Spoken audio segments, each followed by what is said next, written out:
My name is Catherine Barron. I'm coming to you from Hernando Beach, Florida, which is Dr. Dorsey's backyard.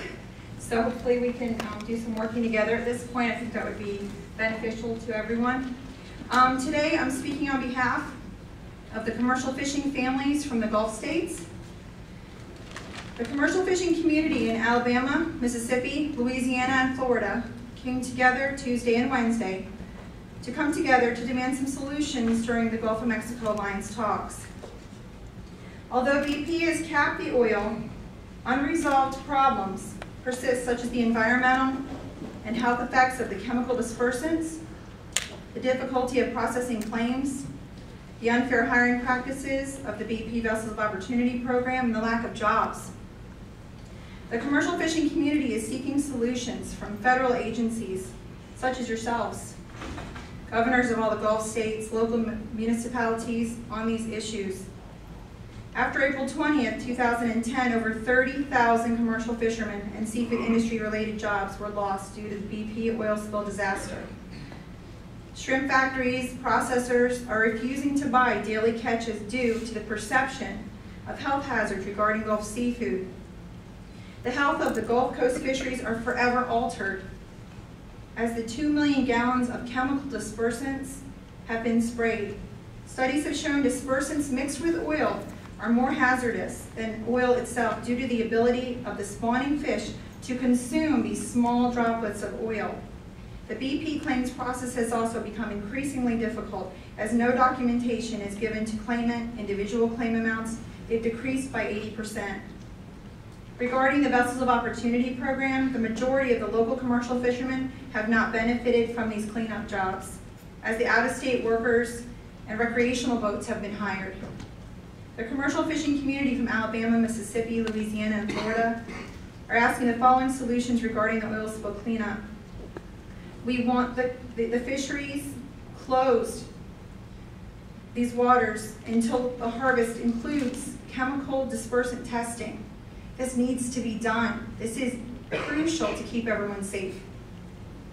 The EPA and the Coast Guard to discontinue current chemical dispersant use and test all this seafood and fisheries with updated testing protocols. BP and upcoming Feinberg Commission to establish more transparency for these BP claims process and hiring practices regarding this program. BP and federal agencies to train and hire local commercial fishermen for all hazardous testing initiatives and cleanup work in a culturally competent manner. Federal, state, and local agencies to develop community-based health centers to service at-risk seafood industry population, administer blood tests for those that are exposed to dispersants and oil cleanup. BP and Feinberg Commission to establish separate claims process for the commercial fishermen and industry, and for all entities to deliver claim documentation to all claimants. Establish and fund a regional collaborative scientific community to monitor and research oil spill impact on the environment. A collaborative scientific community will be advised by a committee of Gulf of Mexico resident leaders, non-related to the oil and energy industry, to ensure an open and transparent centralized data management center that provides free public access. Establish a regional task force with representation of community leaders from all Gulf Coast states, including Texas, Louisiana, Mississippi, Alabama, and Florida, to collaboratively work with federal agencies to develop a comprehensive workforce development plan. We do not believe this crisis is over. We believe that the Gulf and the inland waters have been prematurely reopened to fishing. Fishermen do not want to lose our credibility or deliver contaminated seafood to our markets. We've lost enough already. As fishermen, we know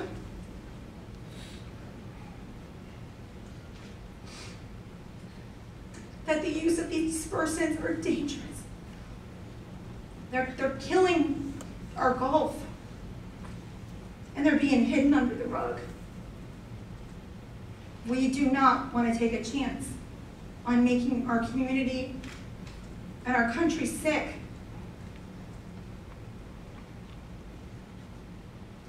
It's time that our government step up and protect us. Our Gulf and our American public, that's you, from further and possibly irreversible harm. Earlier you spoke of the farmers working hand in hand we also need to have a voice. The experience and the everyday hands-on give us, the commercial fishermen, a very important role in Gulf recovery. This is Tracy Coons from Barra Terra, Louisiana, and she's going to speak for a moment. Sorry. I'm Tracy Coons with the Association of Family Fishermen from Barra Terra, Louisiana. Our entire economy, whether it's commercial, charter captains, tourism businesses, are all dependent on that natural resource that has been destroyed by the oil spill. We are not scientists, but our fishermen know that water better than anybody. They know the tides, they know the currents, and my husband, as a matter of fact, was going to decide he was going to post up a Cajun oil spill prediction map, because the fishermen were doing so much better job of predicting where that oil was going to go. We knew long before anybody reported it that it was going to pour into Barra Terra Bay, because these guys just know. They know the fishery, they know the life cycles of the fish they fish, they know the fish, their habits, they know it, but we're not scientists. And we have from day one been documenting what's been going on in our watersheds with date, time, lat longs, videos, photographs. We've grabbed samples, but then what do we do with them? We're not scientists. We need to have open scientific discussions about what's really happening in the Gulf. And the report that came out yesterday was like a slap in the face to all of our guys, to say that oil is gone, because we see it.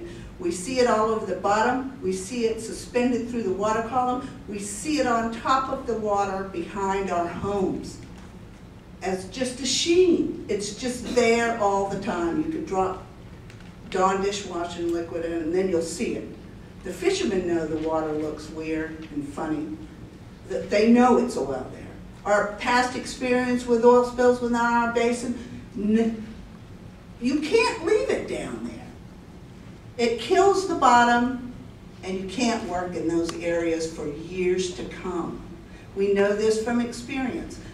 We need to be able to have sit-down, collaborative stuff with scientists, people who are willing to work with us on this, to move forward, so that we have a real recovery of the Gulf of Mexico, and that we don't just say, it's gone. It seems like our elected officials and our government agencies have gotten into this mode of let's just make it go away. And it's not gone away, and it's not going to go away for years to come. And if we don't work together to make sure that everybody recognizes that and find ways to fix the problem, I don't know what will happen for the long term. Thank you.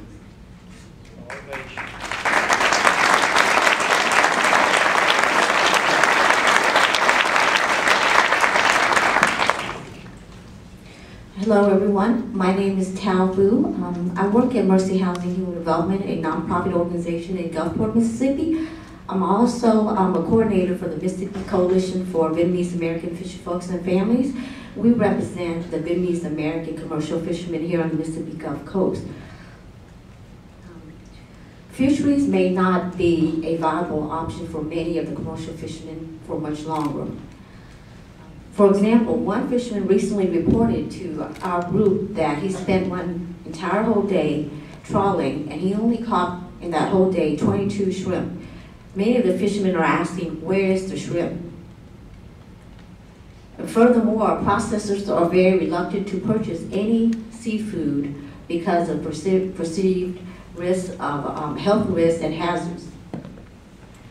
We definitely want to propose a comprehensive workforce development plan that includes training for these severely impacted commercial fishermen.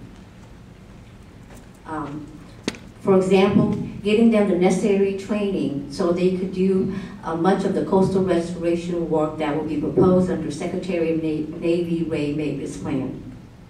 and also getting the additional training to do any other green jobs opportunities in the future as well. Thank you.